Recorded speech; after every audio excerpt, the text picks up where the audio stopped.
49ஆம் சங்கீதத்திலே 2ஆம் வசனம், பூமியின் குடிகளே, சிறியோரும் பெரியோரும் ஐஸ்வர்யவான்களும் எளியவர்களும் ஆகிய நீங்கள் எல்லோரும் ஏகமாய் செவிகொடுங்கள்.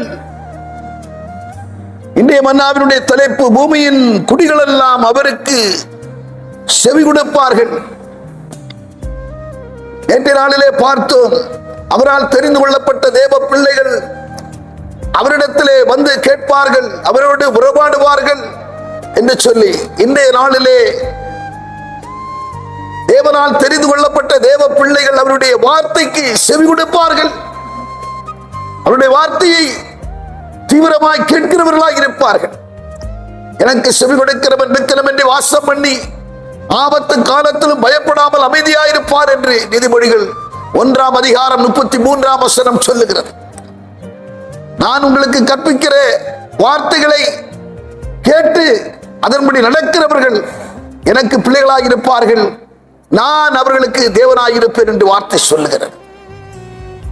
ஏசாயா 55ஆம் அதிகாரம் 3ஆம் வசனம் சொல்லுகிறது, உங்கள் செவியை சாய்த்து என்னிடத்திலே வாருங்கள், கேளுங்கள், அப்போது தாவீதுக்கு அருளின நிச்சயமான கிருபைகளை நித்திய உடன்படிக்கையாக உங்களுக்கு நான் ஏற்படுத்துவேன் என்று சொன்ன ஆண்டவர் வசனத்தை கேட்க சொல்லுகிறார்.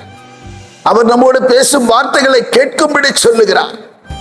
நாம் கேட்கிறவர்களாய் மாத்திரமல்ல, யாக்கோபு 1ஆம் அதிகாரம் 22ஆம் வசனத்திலே சொல்லப்பட்டிருக்கிற வண்ணமாக, அல்லாமலும் நீங்கள் உங்களை வஞ்சியாதபடிக்கு திருவசனத்தை கேட்கிறவர்களாய் மாத்திரமல்ல, அதை கை கொண்டு நடக்கிறவர்களாகவும் இருங்கள் என்று சொல்லியிருக்கிற வார்த்தையின்படியாக நாம் அவருடைய வார்த்தைகளுக்கு நாம் செவி கொடுப்போம், கேட்கும் வார்த்தைகளின்படி நடப்போம், கேட்கும் வார்த்தைகளை இருதயத்திலே பதிய வைத்து நாம் தேவனால் பிறந்த மனுஷன், தேவனால் பிறந்தவன், தேவனால் பிறந்தவள் என்கிற அந்த ஸ்தானத்தை அடைந்து நாம் அவரால் நடத்தப்படுகிற அந்த அனுபவத்துக்குள்ளாய் கடந்து வருவோம். நாம் ஜெபப்பட்டோம். பரலோக பிதாவே, நாங்கள் உம்மை துதிக்கிறோம், ஸ்தோத்தரிக்கிறோம். ஆண்டவரே, இந்த நாளிலே உம்மால் தெரிந்து கொள்ளப்பட்ட உம்முடைய சனங்கள் உம்முடைய வார்த்தையை கேட்பார்கள், உம்முடைய வார்த்தையை கேட்டு நடப்பார்கள் என்கிற வார்த்தையின்படியாக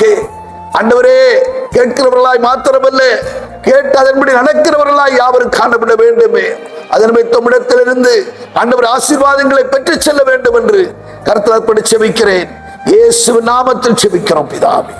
ஆமென். ஆமென்.